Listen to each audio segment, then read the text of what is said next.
Walking with God. Published by Joshua Goodling. It's not always easy. The Apostle Paul wrote in Romans chapter 7 verse 15, "For I do not understand my own actions. For I do not do what I want, but I do the very thing I hate." Even he had the same problem we all face. Our flesh, temptations, and our selfish desires to deal with. And as a human, he, like all of us, made wrong choices.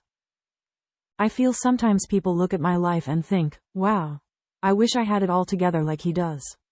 But nothing could be further from the truth. I don't have it all together.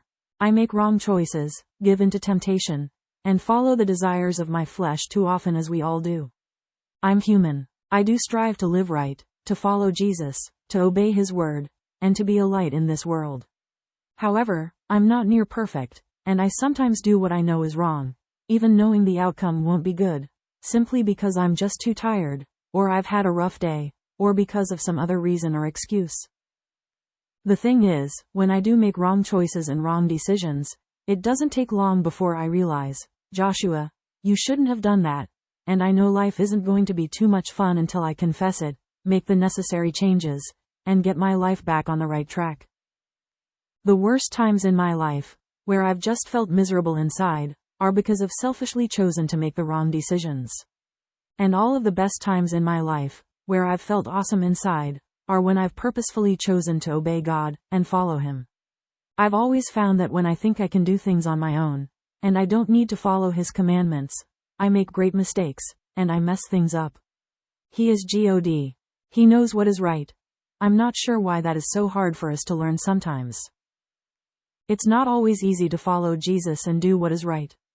It's not always easy to turn the other cheek when people are mean or hateful to us. It's not always easy to put others first in our life, especially when we don't think they deserve it. It's not always easy to let God completely control every part of our life, when we want different things than he knows are best for us.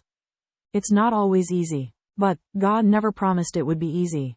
He simply promised that he would be with us, and we could find in him everything we need.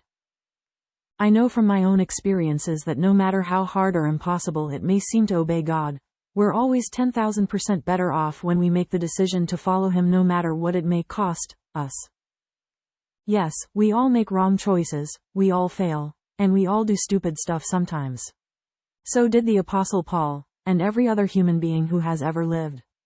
However, the thing we can learn from Paul's life is that he never let those things keep him from following Jesus Christ. When he fell, he got right back up and continued on seeking to be like Jesus.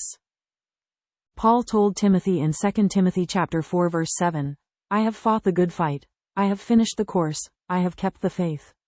He lost some battles with his flesh sometimes, he gave into the world like we all do, but he never gave up on following Jesus. And when sin and the flesh made their way into his actions, he got things right with God. I also have made wrong choices, done stupid stuff, and have given in to temptation more times than I want to think about. But I've not let those things keep me from loving and striving to follow Jesus. That's what makes the difference. Yes, we all fail sometimes. But when we do fail, don't stay down. Get up and continue on. That's one of the key parts we must learn in life. We fail. Until we admit that we fail, we never will realize how much we need God in our lives. Until we realize that in our own strength we can never be what he commands us to be, we will not begin the healing process and realize the true meaning of his love, his mercy, and his grace in our lives. Don't give up on God simply because you made a wrong decision. Jesus never changes, his word is always true, and he will guide and help us to live right, when we seek him with all of our hearts, when we learn to hate what he hates and love what he loves. Now, that doesn't mean that we just say, well, I'm going to fail anyway. I might as well not even try. No, the closer we stay to God, the more we read his word, the more we pray in fellowship with him, the less we fail.